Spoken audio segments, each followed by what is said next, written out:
So the last time we met, last video, we left off with the breaking even, the long run equilibrium for monopolistically competitive firms where they earn zero profit. And remember, the reason this is because there's a lot of firms, which means the barriers tend to be pretty low.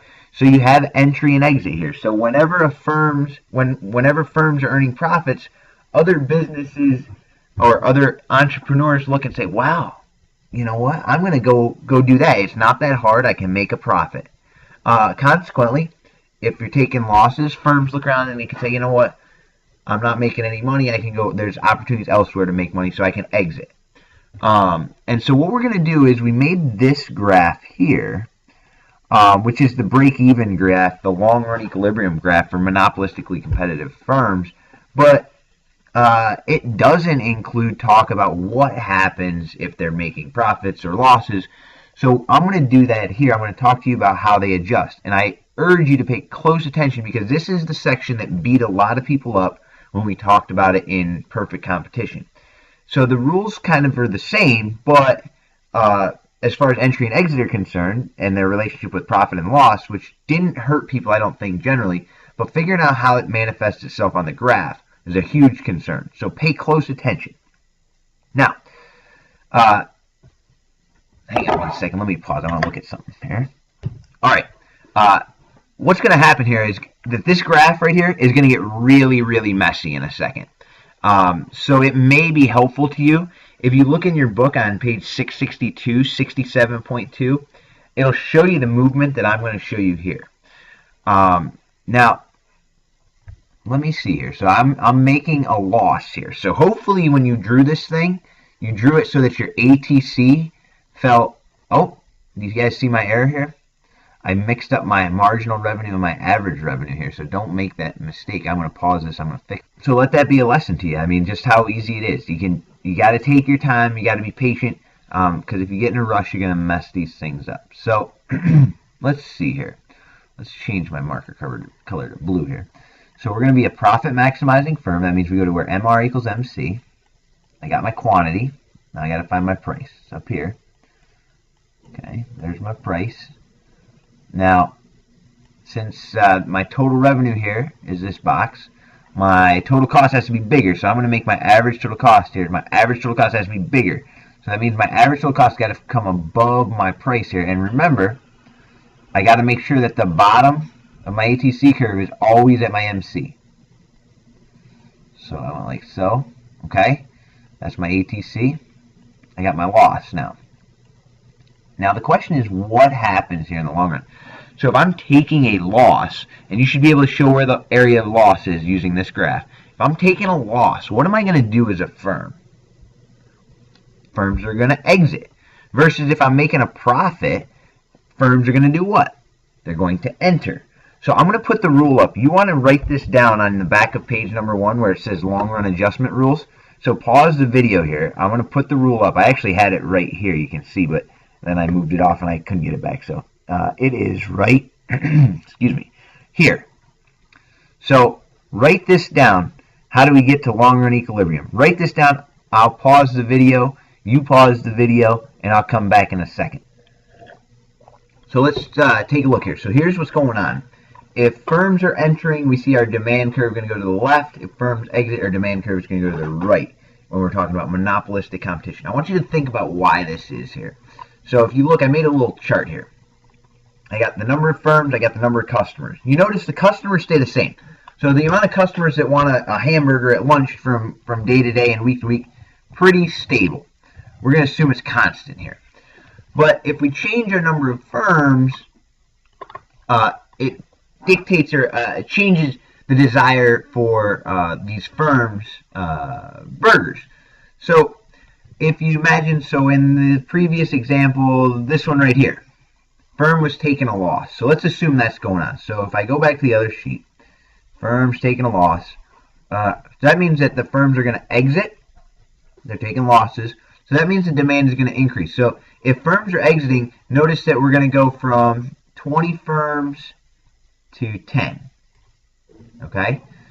But yet, So if you think about it here, every firm is getting roughly 2 customers, right?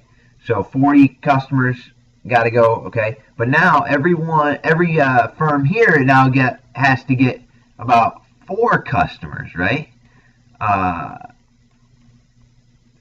So now you have a bunch of firms left because we had losses going on, but those firms that remain, the desirability for their products is like, it's doubled essentially. So their demand, the demand for their products has increased. So if you look here on this graph, your AR equals your demand, and it's going to move to the right. The question is, how far to the right does it go? Well, it's got to get so that it looks like this down here. So you got to end up, let me use a different color here. Let me go with, what color don't I have? Let's go with purple, okay? So it's got to get so that it goes tangent to your ATC curve, which gets really tricky here. So let's say, I know it's got to come, let's say here is tangent. I'm going to make a really big dot, okay? That's my new AR curve. That's my new demand curve. It's increased. It's shifted to the right. But notice, if my AR curve moved to the right, also my marginal revenue curve is going to go to the right too. So I gotta do that. It's got to be like this, something like that, and I got to go MR2. Then I get my MR there. MR2. And if I got to get my arrows in here, like this, what do you notice about this thing? It's ridiculously messy. So the reality is you're probably not going to have to ever do this on the test because it just gets so difficult to make sense of. But you absolutely have to know how it works, and you have to know this rule here. Okay? And again, if you go to page 662, I believe it is, what did I put it here? 662, 667.2, it'll show you this graph here. Essentially with it being a little bit neater because they have a sweet computer program that Mr. Sutton doesn't have. But you have to know this rule. So think of it in the opposite. When firms enter, so there's profits going on, instead of going from 20 to 10, now it's going from 10 to 20.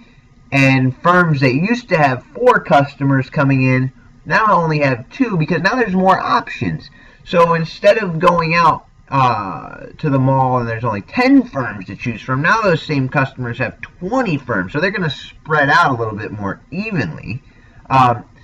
And the demand for those products and those firms diminishes. All right, which brings you back to until you get to your profits of 0.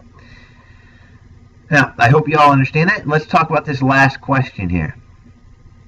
Why does any firm stay open in the short run? So why does this guy right here that's earning losses, why would any firm bother to withstand that? And remember, the answer lies in the fact that in the short run, you can only control one thing. You can only control your variable cost. All right? If you can cover your variable cost, so if your total revenue can be greater than your variable cost, stay open. All right? Or you can write it as price is bigger than ATC, or AVC, I'm sorry. You're going to stay open. That's the big thing. That's your short run stay open rule, and that's true for any firm. That was a big one that kind of messed people up that they forgot about. If you see your price below your average variable cost, then you're not going to worry about it. But if you can stay above your average variable cost, even though you might be taking a loss, you should stay open. Because if you think about it,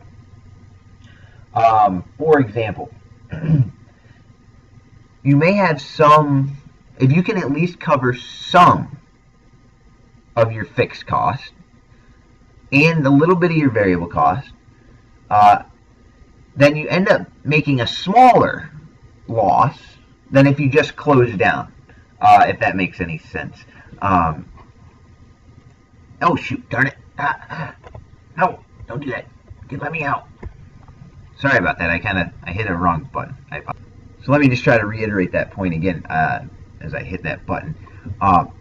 So if you can cover your variable cost in the short run, it's at least you're going to lose less if you stay open than if you just shut down, because you may not be able to cover all of your fixed costs, but you don't care if you cover your fixed costs, because I mean you do care, but if you don't cover them, for example, let's say you rented a tractor for a year and you're a farmer.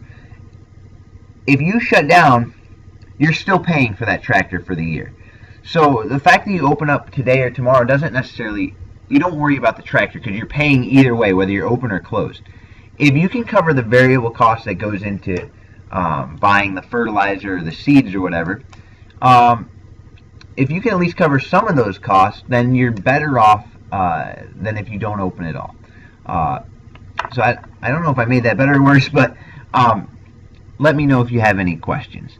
Okay, so you got to know your rules here. Now at this point in the ball game, I want you should be able to do, and it's on the calendar here, page 677, 12 through 16. Those are going to be monopolistic competition questions.